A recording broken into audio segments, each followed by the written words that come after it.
घर में पूजा चल रही थी और मेहमान भी आ गए थे। सब नेहा और भवेश को बधाई दे रहे थे। नेहा जरा देर बैठी तो अतीत की गलियों में पहुंच गई। जब वो दुल्हन बनकर इस घर में पहली बार आई थी, गाड़ी से उतरते ही उसका सिर गाड़ी में लगा।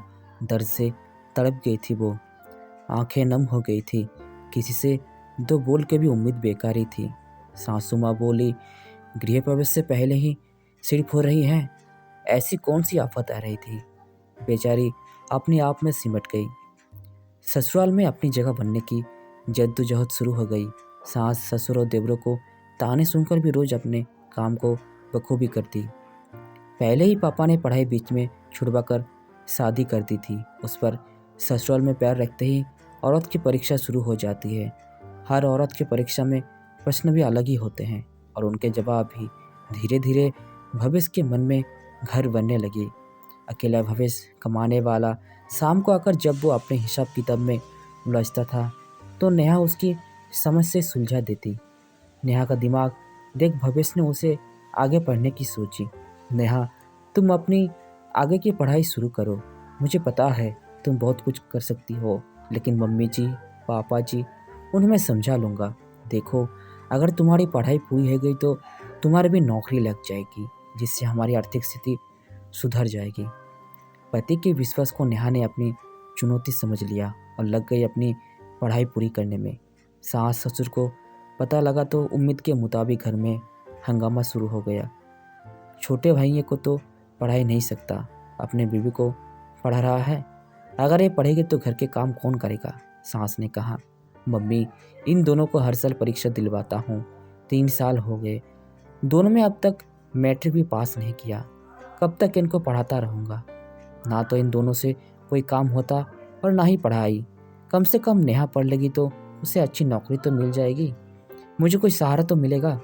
भवेश के समझाने के बाद भी सास ससुर का व्यवहार नहीं बदला।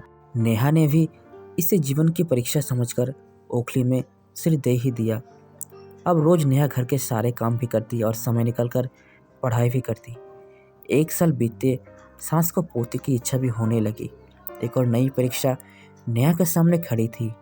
अभी अगर दोनों बच्चे के लिए मना करते तो सास ने नेहा को बांझ कहना शुरू कर दिया। खैर, दोनों ने बच्चा पैदा करने का निर्णय ले लिया और शादी के 2 साल बाद उसने प्यारी सी बेटी को जन्म दिया। अब नेहा के लिए पढ़ाई थोड़ा मुश्किल होती जा रही थी। भविष्य ने थोड़ा हिम्मत करके एक काम वाली नेहा की सहायता के लिए रख दी। लेकिन कहते हैं ना, जब मुश्किलें आती है तो कम होने का नाम ही नहीं लेती। अब सास को पोते से दिक्कत थी, वो पोता चाहती थी। माँ, अभी मेरी आर्थिक स्थिति इतनी अच्छी नहीं है कि मैं 2 बच्चों का खर्चा उठा सकूं। लेकिन संध्या जी को नहीं मानना था, नहीं माने। इस बीच नेहा ने कुछ काम घर से ही करने शुरू कर दिए, जिससे भविष्य को कुछ सहयोग मिल सके। भविष्य ने दोनों भाइयों की भी नौकरी लगवाने की कोशिश की। दोनों 3-4 महीने काम करते, फिर छोड़कर बैठ जाते। इसी तरह नेहा 3 बच्चों की माँ बन गई। तीसरा बच्चे की होने तक नेहा ने पढ़ाई तो पूरी कर ली थी, लेकिन अभी वो बैंक में एग्ज़ाम देने चाहती थी। आखिर 2 बार की असफलता के बाद नेहा ने बैंक का एग्ज़ाम पास कर ही लिया। अब उसे बैंक में नौकरी मिल गई थी। नेहा की भी सैलरी आने लगी।